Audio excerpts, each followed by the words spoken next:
또 이르시되 너희 중에 누가 벗이 있는데 밤중에 그에게 가서 말하기를 벗이여 떡 세 덩이를 내게 구워달라.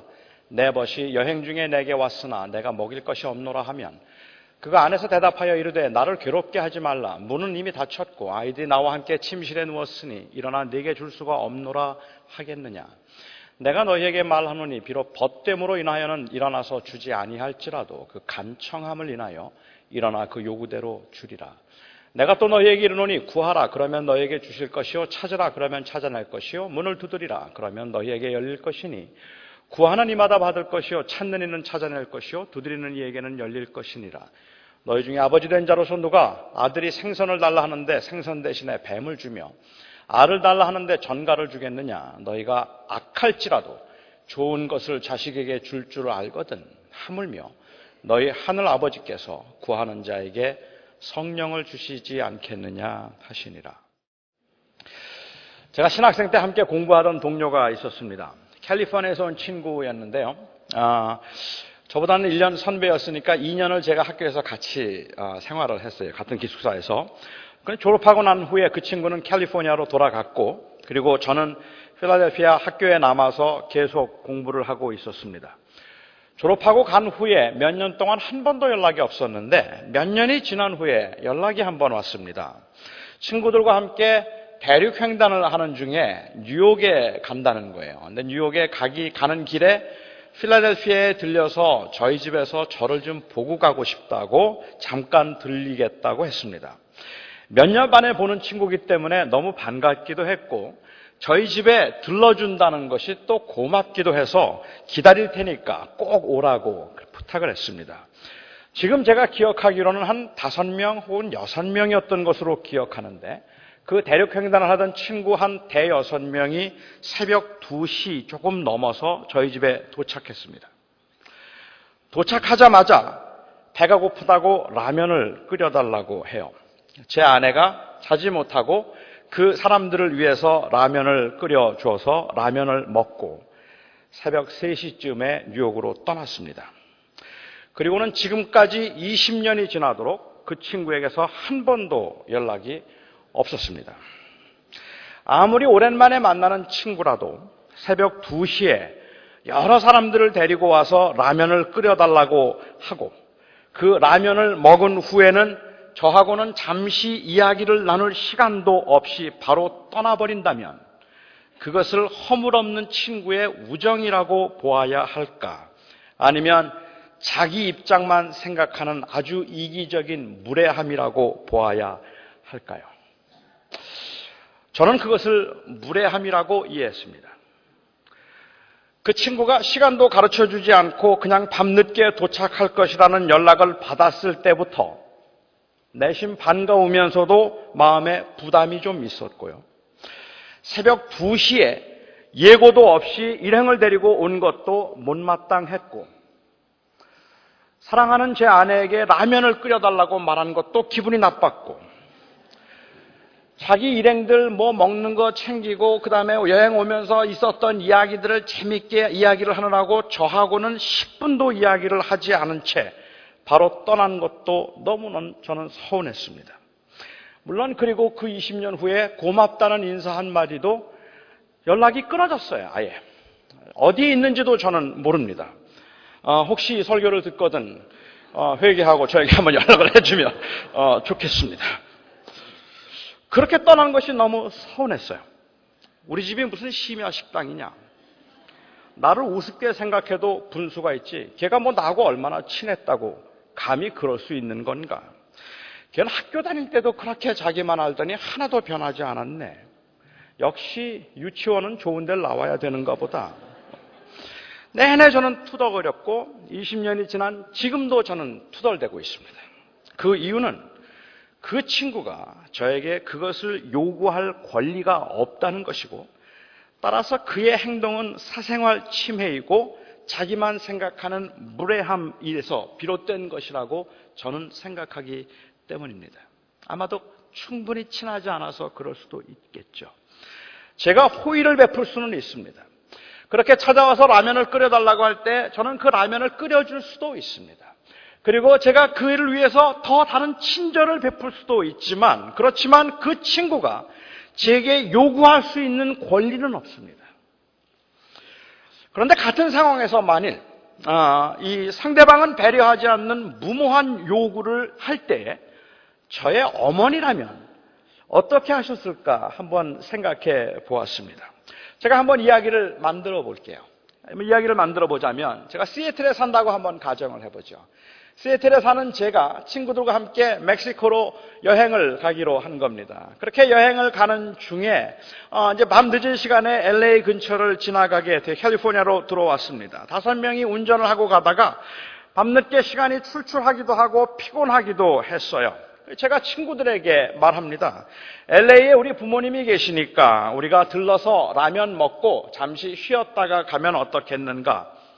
친구들은 모두 다 말하기를 너무 시간이 늦었고 그리고 부모님도 힘드시고 피곤하실 텐데 그냥 햄버거나 사 먹고 그리고 가자고, 뭐 굳이 그렇게 부모님께 신세를 질 필요가 있겠느냐고 극구 사양을 합니다. 저는 약간 허세를 부리면서 괜찮다고, 우리 부모님은 그래도 된다고, 제가 허세를 부리고 안부도 제대로 여쭙지 못하다가 느닷없이 전화를 저희 어머님께 합니다. 어머니, 지금 친구들과 함께 멕시코에 여행 가는 중인데 제가 잠깐 들르려고 합니다. 간단하게 요기할 것 좀 준비해 주세요. 한 새벽 3시쯤 도착할 겁니다.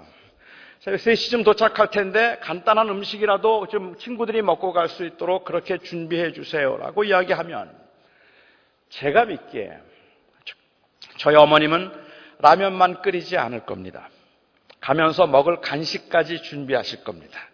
그 늦은 시간에 얼마나 피곤할까를 생각하고 그 오죽하면이라는 생각으로 저를 위하여서, 그리고 제가 데려고 오는 친구들을 위하여서 음식을 준비하시느라고 그 피곤한 몸이지만 부산할 겁니다. 아무 때나 사람 대접하기를 좋아하시기 때문이 아니라 제가 데리고 가는 친구들이기 때문입니다.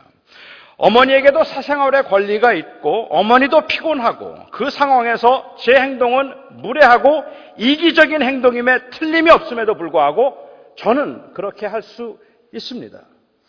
저만 그렇게 할 수 있습니다. 배고프면 아무 때나 찾아와서 요구할 수 있는 권리를 어머니께서 제게 주셨다 믿기 때문입니다. 그런데 이 권리를 보통 아내들은 남편에게 이 권리를 주지는 않습니다. 이건 단순히 그냥 저녁 6시가 넘어서 집에 들어가 밥 차려달라고 했다가 온몸에 멍이 들도록 맞았다든지, 아니면은 이 은퇴하고 난 후에 65세 은퇴를 하고 난 후에도 집에서 하루 한 끼 이상을 먹었다가 프라이팬으로 머리를 맞았다는 뭐 이런 끔찍한 이야기들을 제가 말씀드리는 게 아닙니다. 과연 남편에게 그 아내에게 밥을 차려달라고 요구할 수 있는 권리가 주어졌는가? 그리고 그 권리를 아내는 남편에게 주었는가 하는 것인데, 여러분, 대부분의 분들은 아내가 그 권리를 남편에게 주지 않았습니다. 저는 달라요. 저는 제가 25년 전에 제 아내를 구해 주었고, 제 아내는 그 은혜를 잊고 그 은혜 때문에 감사하며 살기 때문에 저는 저녁을 차려달라고 말할 수 있는 권리가 저에게 있고, 새벽 2시라도 배고프면 라면을 끓여달라고 요구할 권리가 저에게 있다고 저는 지금도 믿고 있고, 제 아내는 잊었습니다. 그렇지만 저는 믿고 있어요. 저는 그렇게 할 수 있지만 다른 분들은 그렇게 하시면 큰일 납니다. 큰일 납니다. 근데 저는요, 제가 밥을 차려달라고, 저녁에 들어가서 제 아내에게 밥을 차려달라고 요구할 수 있는 권리가 제게 있다고 생각하고, 아침에 나오면서 먹을 걸 좀 준비해 놓으라고 제 아내에게 요구할 수 있는 권리가 있다고 생각하지만, 그럼에도 불구하고 그렇게 밥을 차려줄 때마다 저에게는 고맙다는 생각이 있습니다. 그래서 항상 고맙다고 말하고 잘 먹었다고, 너무 감사하다고 말합니다. 김치 하나면 되는데 김치찌개를 끓여줘서가 아닙니다. 저에게 밥을 차려주었다는 것이 고마워서입니다. 조금 과장되기는 했지만 제 말에 모순이 있어 보이지 않습니까? 밥을 차려달라고 요구할 수 있는 권리가 있다고 생각하는데, 그 권리를 행사할 때마다 감사한 마음이 생긴다면 그거는 처음부터 권리가 아니거나 아니면은 그 감사하다는 말이 형식적인 인사말에 불과하지 않겠습니까? 사람들은 인사말로 감사하다는 말을 합니다. 내 권리라고 생각하는 동안에는 그것이 내 권리라서 주장을 하는데 아주 예의 바르게 정중하게 사람들에게 요청을 하지만 그럼에도 불구하고 상대방이 그것을 들어주지 않을 때에는 그것이 그 사람의 권리니까 들어주지 않아도 된다고 생각하는 것이 아니라 굉장히 불쾌하게 생각할 수 있다는 말입니다. 목사님, 저 혹시 화요일 날 시간 괜찮으시면 저를 좀 만나 주실 수 있을까요? 혹시 시간이 되시면 목사님, 제가 사무실로 찾아가도 될까요? 그것을 요청할 수 있는 권리가 아니면 거절할 수 있는 권리가 저에게 있다고 생각해서 정중하게 묻는 겁니다. 제가 대답을 하죠. 죄송합니다. 제가 그날은 좀 다른 할 일도 있고 또 사무실에서 볼 일이 있기 때문에 화요일 날은 좀 어렵겠습니다. 미안합니다. 하고 이야기를 하면 아이 됐습니다. 알았습니다. 그리고 무슨 목사가 교인도 안 만나주고 자기 일만 생각한다고 그렇게 오해할 수도 있어요. 그런데 그렇게 생각할 수 있는 이유는 어디에 있는가 하면 만나주어야 할 책임이 저에게 있다고 생각할 때 그렇다는 말이죠. 그러니까 보통은 우리가 죄송합니다라고 말하지만 아니면 감사합니다라고 말하지만 그 감사하다든지 죄송하다는 말은 거의 모든 경우에 내가 권리가 있다고 생각하는 동안에는 인사일 수 있는 겁니다. 너무 복잡하죠? 오늘 예수님의 비유가 이렇게 복잡합니다. 그래서 저는 오늘 예수님의 비유가 도대체 무슨 의미일까 하는 것을 여러분과 함께 조금 자세하게 살펴보고 싶습니다. 이 비유를 이해하기 위해서는 약간의 문화적 배경에 대한 지식이 좀 필요합니다. 팔레스틴 지방에서는 더운 날씨 때문에 사람들이 낮에는 여행을 제대로 하지 못하고 해가 진 다음에 보통 여행을 시작했습니다. 그렇게 해가 지고 난 다음에 여행을 하다 보면 밤 늦은 시간이 되어서야 아는 사람이 살고 있는 마을에 도달하게 되고 그래서 때로는 아주 늦은 시간에 도착해서 그 사람들에게 그 숙식을 제공받아야 되는 그러한 상황들이 종종 있었습니다. 어떤 한 사람이 깊은 밤에 친구를 찾아왔어요. 예고된 방문이 아니었기 때문에 상당히 당황스러웠습니다. 그날 먹을 빵과 음식만을 준비해서 살아야 되는 더운 기후에 살고 있는 사람들이 음식을 많이 장만해서 저장하고 있었던 것 아니고 대체로 가난했던 농부들이 그렇게 많은 음식을 장만해서 준비하고 있던 게 아니었기 때문에 친구가 찾아왔는데 먹을 게 없었습니다. 이런 경우에 현대 사회의 예법으로는 밤늦게 찾아온 친구가 실례를 범한 것이지 집에 먹을 것이 없다는 것이 실례는 아닙니다. 왜냐하면 우리 문화에서는 밤늦게 찾아온 사람들에게 먹을 것을 주지 않는다고 실례라고 생각하지 않고 밤늦게 시도 때도 없이 남의 집에 찾아온 사람을 무례한 사람이라고 그렇게 생각하기 때문입니다. 이 사람은 밤중에 찾아온 친구에게 줄 수 있는 먹을 음식이 없은 것을 대단히 미안하게 생각하면서 잠깐만 기다리라고 하고는 그 늦은 시간에 이웃을 찾아갔습니다. 그리고는 문을 두들깁니다. 내 친구가 여행 중에 지금 나를 찾아왔는데 집에 남은 음식이 없어서 그 친구에게 먹을 걸 주지 못하게 되었네. 혹시 집에 떡이 있으면 떡 3덩이만 좀 주겠나? 그 당시의 지배 구조는 지금 우리 현대인들의 지배 구조보다 훨씬 더 복잡합니다. 대체로 다 원룸이에요. 그렇기 때문에 보통 문도 이중문으로 이중으로 해서 문을 닫아 놓았고 잠가 놓았고 한 방에 아이들과 아내가 함께 자는 그러한 상황이기 때문에 문을 열기 위해서는 가족들을 다 깨워야 합니다. 이럴 때 여러분은 어떻게 하시겠습니까? 친구 미안하네. 식구들이 벌써 잠이 들었네. 라든지 정말 미안한데 우리 집에도 떡이 남은 게 없네. 이런 말보다는 자네 미쳤나? 지금이 몇 시인 줄 아나?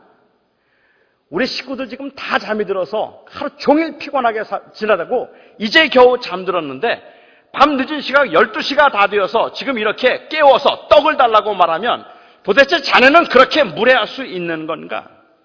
아마도 이것이 현대인들에게 더 익숙한 말일 겁니다. 나에게 먹을 것을 요구할 수 있는 권리는 누구에게도 없다고 생각하니까요. 오늘 주님의 비유에서는 어떤 이유에서든지 이웃의 부탁을 거절할 수 있는 가능성이 아예 배제되었습니다. 주님은 이렇게 말씀하십니다. 저가 안에서 대답하여 이르되 나를 괴롭게 하지 말라. 문은 이미 닫혔고 아이들이 나와 함께 침소에 누웠으니 일어나 내게 줄 수 없노라 하겠느냐 말씀하셨어요. 그렇게 할 수 없다는 말씀을 하고 계시는 겁니다. 누구라도 아이들이 이미 잠들었기 때문에, 그리고 문을 이미 잠궜기 때문에, 너무 늦은 시간이기 때문에 내가 너에게 먹을 것을 줄 수 없겠다고 말할 자가 있겠느냐. 그렇게 부탁을 거절할 수 있는 가능성을 처음부터 주님께서는 배제하고 계시는 겁니다. 없다는 얘기예요. 그럴 수 없다는 얘기예요. 이 말씀은 바꿔 이야기하면 그 먹을 것을 달라고 요구할 수 있는 권리가 이웃에게 있고, 나는 그에게 먹을 것을 줄 수 없다고 말할 수 있는 권리는 이 다른 사람에게, 친구에게 없다는 것을 이야기하고 있는 겁니다. 비록 밤 12시에 왔다고 해도, 가족들이 다 깊은 잠에 들었다고 해도 그런 부탁을 받으면 당연히 일어나서 떡을 주는 것, 그것이 당연한 것임을 전제하고 있는 겁니다. 배고픈 객이 여행 중에 밤 늦은 시간이라도 그 상황을 알고 있는데 찾아와서 배가 고파서 먹을 것을 달라고 말하는데, 내가 잠들었기 때문에, 내가 피곤하기 때문에 줄 수 없다고 말하는 것은, 그것은 있을 수도 없는 일이라는 것을 주님께서는 전제하고 이 말씀을 하고 계시는 겁니다. 그렇기 때문에 그 다음 말씀이 너무 우리들에게는 난해합니다. 누가 그런 이웃의 청을 들어주지 않겠느냐고 말씀하시고 난 후에, 비록 벗됨을 인하여서는 일어나 주지 아니할지라도 그 강청함을 인하여 일어나 소용대로 주리라고 했습니다. 첫 번째 가질 수 있는 우리가 의문은 이 이웃이 정말로 강청을 했는가 하는 겁니다. 그렇게 강청한 적이 있었습니까? 강청이라면 이런 겁니다. 처음에는 조용하게 이야기를 하겠죠. 여보게, 친구, 떡 남은 것 있으면 세 덩이만 주게. 그러면 내 지금 여행 중에 있는 친구가 와서 배가 고파서 그러는데 그에게 먹을 것을 주기 위해서 그러니까 좀 떡 세 덩이만 주게 부탁을 하는데, 소리를 듣지 않아서인지 안 들으려고 하는지 아무 반응이 없길래 문을 두들기고 큰 소리로 야 친구 자나 깨우고, 그래도 못 들은 척하면 문을 발로 차고 주먹질을 하고 아우성을 쳤더니 친구가 안에서 생각하기를 저 왼수 저건 친구도 아니다. 내가 빨리 이사를 가든지 해야지. 너무 정말 무례한 친구네. 하지만 내가 지금 떡을 안 주면 밤새도록 나를 괴롭힐 것이니까 그냥 귀찮지만 일어나서 주어서 보내자. 이렇게 하고 먹을 것을 주었다면 그거는 강청함입니다. 그리고 그 강청함을 인하여 준 것입니다. 하지만 이 모습은 그렇게 바람직한 모습이 아닙니다. 우리가 하나님 앞에 고통과 시련과 아픔을 가지고 나아가서 기도하면, 우리가 너무 고달프고 너무 외롭고 너무 힘들고 너무 불안해서 우리의 문제들을 가지고 하나님 앞에 나와서 하나님 앞에 기도하면, 너무 바쁘신 하나님께서는 거들떠 보지도 않으시다가 밤낮 없이 부르짖고 밤낮 없이 매달리니까 너무 귀찮아서 그렇게 정하는, 그렇게 구하고 있는 그 정성이 가상하고 그리고 너무 귀찮아서 마지못해 들어주신다면 우리는 그 하나님을 선하신 하나님이라고 부르지 않을 겁니다. 하나님은 내 기도를 듣기를 원하는 분이 아니고, 하나님은 워낙에 바쁜 분이지만 내가 너무 사정이 급하기 때문에 하나님을 찾아가서 제발 날 좀 도와달라고, 제발 날 좀 도와달라고, 제발 날 좀 도와달라고, 이 어려운 상황에서 한 번만 도와주시면 제가 정말로 견딜 수 있겠고 다시 일어설 수 있겠으니까 한 번만 도와달라고 부르짖고 간절하게 기도하고 있는 그 기도하는 모습이 비참하고 비굴하단 말입니다. 그 듣지도 않으시는 하나님 앞에 때를 쓰고 매달려서 겨우 하나님께서 들어줘라, 그래서 들어주시는 것이라면, 너무 약하고 부족하기 때문에, 너무 어리석고 너무 형편없기 때문에, 너무 사정이 급하기 때문에 그냥 그렇게 떨어주는 것이라도 받긴 하겠지만 비참하다는 생각이 들 거란 말입니다. 강청함의 기도를 강조하면서 같은 자식이라고 할지라도 자꾸 용돈을 달라는 자식에게 용돈을 더 주게 되는 것이고, 용돈이 필요해도 참고 말하지 않으면 안 주는 것처럼 하나님도 부르짖고 기도하는 사람에게 하나라도 더 주지, 매달리고 달라고 아우성을 치고 때려 쓰는 사람에게 하나님께서 하나라도 더 주시지, 아무리 필요해도 달라고 하지 않고 괜찮다고 말하고 그냥 그것을 혼자 삼키려고 하는 사람에게는 하나님께서 주실 이유가 무엇이겠느냐는 설교를 여러분들도 들어보셨을 겁니다. 근데 저는 그런 설교를 들을 때마다 가슴이 답답해집니다. 아니, 어느 때는 분노가 치밀어요. 제가 그렇게 생각하는 이유는 정말로 하나님이 그런 분일까라는 생각이 들기 때문에 그렇습니다. 심지어 사람도 주님께서 말씀하신 것처럼 악할지라도 사람도 자식에게 깊은 관심을 가지고 있는 사람은 둘 다 똑같이 필요가 있음을 알고 있으면서 때를 더 쓰는 자식에게 주지 않습니다. 때를 더 쓴다고 주는 일 하지 않습니다. 때를 쓴다고 더 주고 한 번 더 매달려서 부르짖었다고 그래서 귀찮아서 더 주는 것은 자식에게 관심이 없었거나 아니면 그 자식의 웰빙보다는 오히려 자기의 편리에 더 관심을 가지고 있는 그러한 부모일 경우일 겁니다.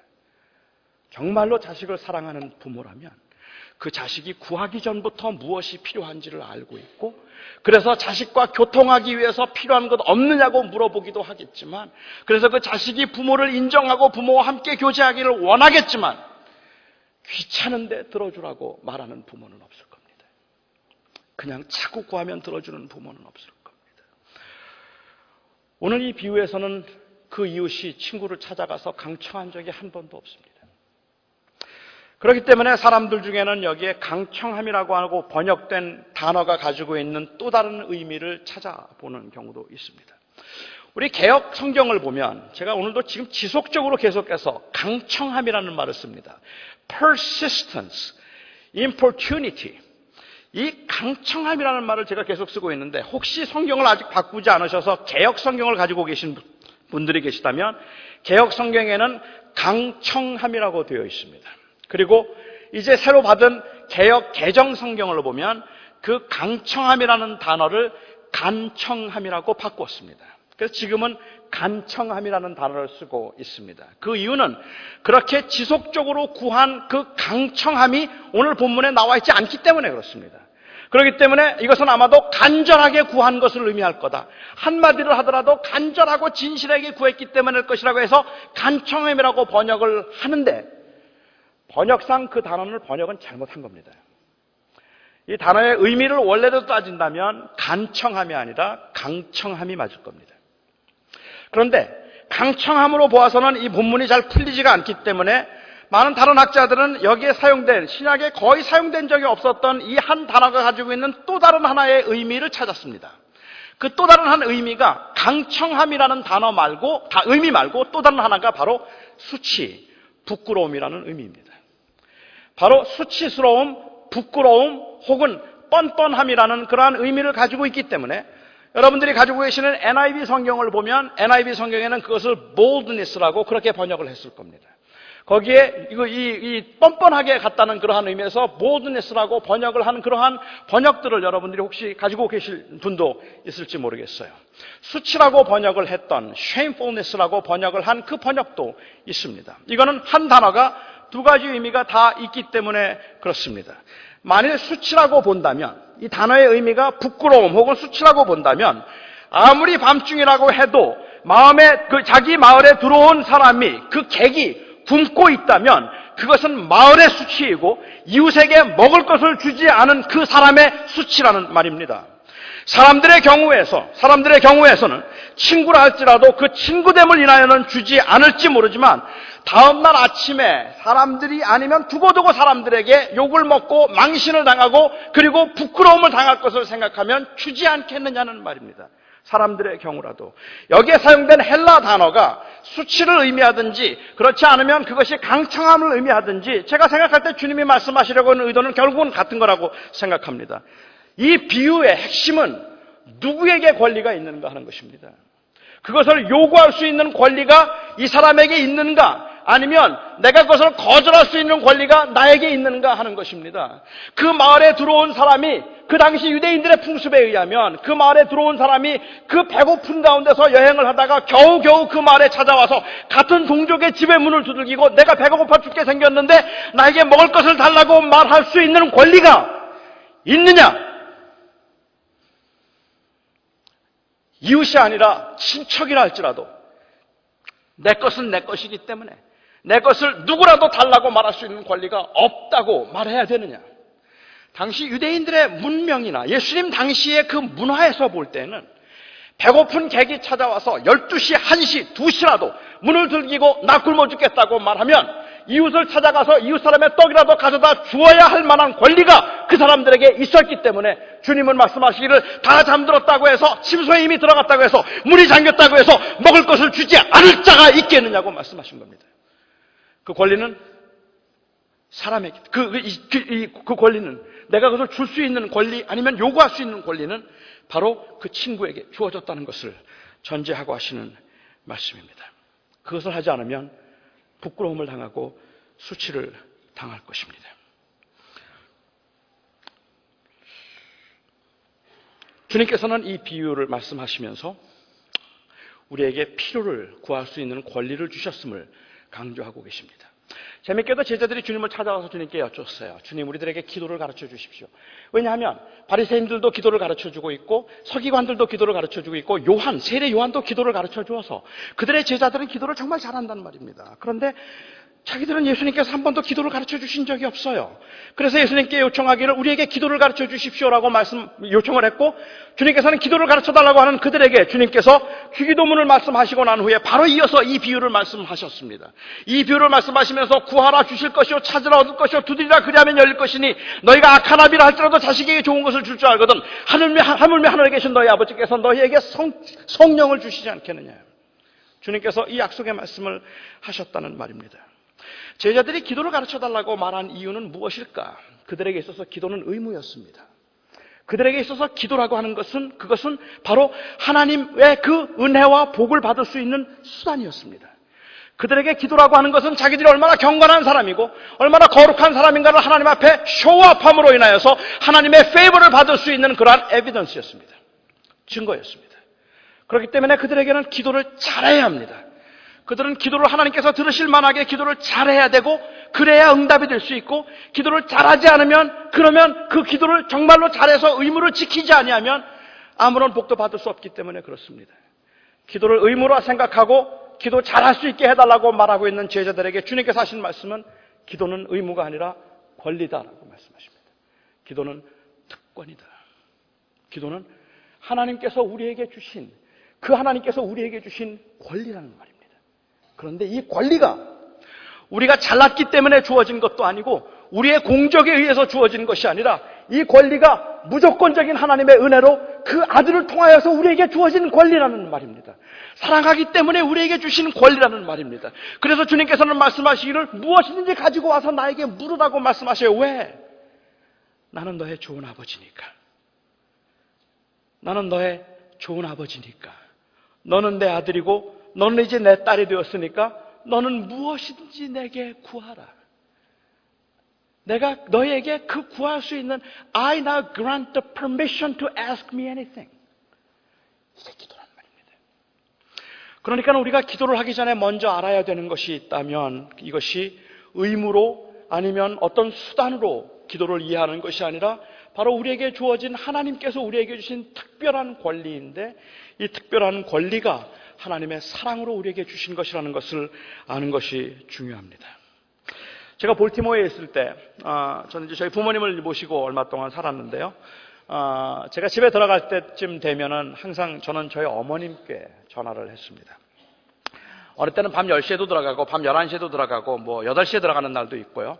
근데 뭐 8시에 들어가든지 10시에 들어가든지 11시에 들어가든지 저는 거의 매일 저희 어머님께 전화를 합니다. 전화를 하고는 제가 하는 대화 내용은 항상 똑같습니다. 지금도 마찬가지지만 제가 전화를 드리면 밤 늦은 시간이지만 전화를 하면 제일 먼저 제가 하는 말이 어머니 지금 뭐 하세요? 지금 뭐 하세요? 저희 어머님은 대체로 지금 자려고 누웠다 그러세요. 이제 자려고 한다. 그러면 제가 네 어머니 저 지금 들어갑니다. 별 내용 아니잖아요. 그런데 제 아내는 자기한테 안 하고 저 어머니한테 전화했다고 그렇게 짜증을 내요. 왜 자기한테 전화를 안 하고 어머니한테 전화를 했느냐는 거예요. 그 말의 의미는 제 아내는 어머니가 힘드실 텐데 왜 어머니를 귀찮게 해드리냐는 말이고, 제가 저희 어머님께 전화해서 지금 뭐 하세요? 지금 자려고 누웠다. 네, 저 지금 들어가요. 이 말은 걱정하지 마시고 주무세요 그 뜻이 아니라 밥 좀 차려주세요 그 뜻입니다. 저 지금 들어가니까 밥 좀 차려주세요 하는 그 뜻입니다. What a selfishness. 얼마나 이기적이에요. 그런데 저는 그 이야기를 그래서 저희 어머님께 하는 거예요. 왜 그럴까요? 제 아내에게 그렇게 전화를 하면 그냥 자라 그래요. 그리고 저희 어머니에게 전화를 하면 밥을 차려주시잖아요. 그러니까 제가 그렇게 전화할 수밖에 없는 것 아니겠습니까? 늦은 시간이지만 제가 그렇게 할 수 있는 이유는 저희 어머니께서 배고프면 언제든지 말하라는 특권을 저에게 주셨다고 믿기 때문입니다. 물론 제가 원하는 것을 다 해주지 않으실 겁니다. 어느 때는 너무 늦었으니까 그냥 자는 게 좋겠다 말씀하실 겁니다. 어느 때는 내 몸이 별로 좋아 보이지 않는데 그냥 자라고 말씀하실 수도 있는 겁니다. 하지만 어머니께서 제게 주신 특권은 무엇이든지 구하면 구한 것을 다 얻을 것이라는 소원 성취의 권리가 아니라 자유롭고 편안하게 먹고 싶을 때 항상 이야기할 수 있는 요청의 권리입니다. 요구의 권리를 저에게는 아무런 자격이 없음에도 불구하고 그냥 자식이기 때문에 주신 권리입니다. 이 권리가 바로 기도입니다. 하나님께서 우리에게 기도하라고 말씀을 하실 때 무엇이든지 구하라는 것은 소원 성취의 비결이나 방법을 말씀하시는 것도 아닌 것이고 우리의 의무를 다함으로 얻어낼 수 있는 우리의 권리를 말씀하고 계시는 것이 아니라 취득된 권리를 말씀하고 계시는 것이 아니라 내가 너를 아들 삼았으니 딸 삼았으니 무엇이든지 내가 필요한 것은 나에게 구하라 말씀하시는 요청의 권리, 요구의 권리를 그 사랑하는 자녀들에게 특권으로 주셨다는 말입니다.